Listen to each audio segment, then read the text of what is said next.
Assalamualaikum warahmatullahi wabarakatuh. Halo teman-teman, perkenalkan nama saya Alanwari dari Prodi Manajemen semester 1 Universitas Hairun. Dan video ini saya akan menjelaskan tentang sejarah, kedudukan dan fungsi bahasa Indonesia. Yang dimana dosen pengampu saya yaitu Bapak Dr. Hairul SPD MPD. Baiklah, saya akan masuk ke pembahasannya. Pertama yaitu sejarah Indonesia. Ternyata bahasa Indonesia itu berasal dari bahasa Melayu yang sudah digunakan sejak abad ke-7. Bukti penggunaannya bisa dilihat pada sebuah prasasti di Palembang tahun 683 yang masih menggunakan bahasa Melayu. Karena itulah bahasa Melayu dijadikan sebagai bahasa sehari-hari oleh masyarakat Selat Malaka dan terus mengalami perluasan sejak abad ke-17 ketika Indonesia sudah diduduki oleh Belanda. Dan memasuki abad ke-20, masyarakat Indonesia merasa mereka membutuhkan sesuatu untuk mengikat mereka sebagai bangsa. Akhirnya, bahasa Melayu menjadi bahasa penyatu bangsa dan diubah namanya menjadi bahasa Indonesia, yang kemudian diresmikan pada tanggal 28 Oktober 1928 yang bertepatan dengan Hari Sumpah Pemuda. Oke, masuk ke poin yang kedua yaitu kedudukan bahasa Indonesia. Ada beberapa kedudukan dalam bahasa Indonesia. Yang pertama yaitu sebagai lambang kebanggaan bangsa, yang dimana bahasa Indonesia mencerminkan setiap nilai-nilai yang dimiliki oleh bangsa Indonesia. Yang kedua, lembaga identitas nasional. Bahasa Indonesia merupakan identitas ataupun jati diri dari orang-orang ataupun penduduk Indonesia. Yang ketiga, alat penghubungan antar warga, antar daerah, dan antar budaya.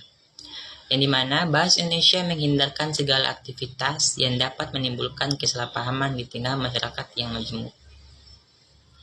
Dan yang terakhir, sebagai alat pemersatu suku, budaya, dan bahasanya. Bahasa Indonesia mempersatukan setiap suku-suku di Indonesia yang memiliki bahasa dan kebudayaan yang berbeda. Masuk ke pembahasan yang ketiga, yaitu fungsi dari bahasa Indonesia.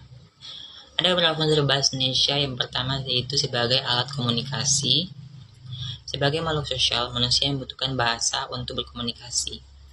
Bahasa Indonesia menjadi alat untuk menyampaikan ide, gagasan, perasaan, informasi kepada orang lain. Yang kedua, sebagai alat pemersatu.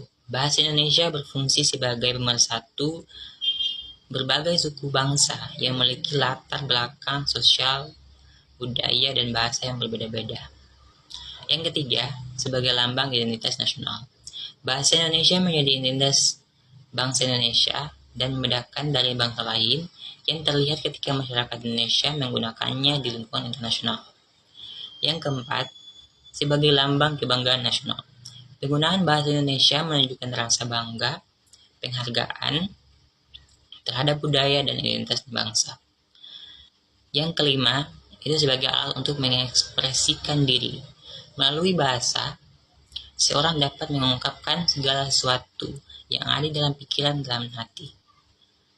Yang keenam, alat untuk integrasi dan adaptasi sosial. Bangsa Indonesia membantu individu untuk beradaptasi dan terintegrasi dalam berbagai lingkungan atau situasi sosial. Dan yang terakhir, itu sebagai alat kontrol sosial. Bahasa dapat digunakan untuk mengontrol atau mengatur perilaku sosial dalam masyarakat. Oke, itulah penjelasan singkat dari saya tentang sejarah, kedudukan, dan fungsi bahasa Indonesia. Jika di video ini ada kekurangan dan kesalahan, mohon dimaafkan. Saya tutup dengan ucapan Wassalamualaikum warahmatullahi wabarakatuh.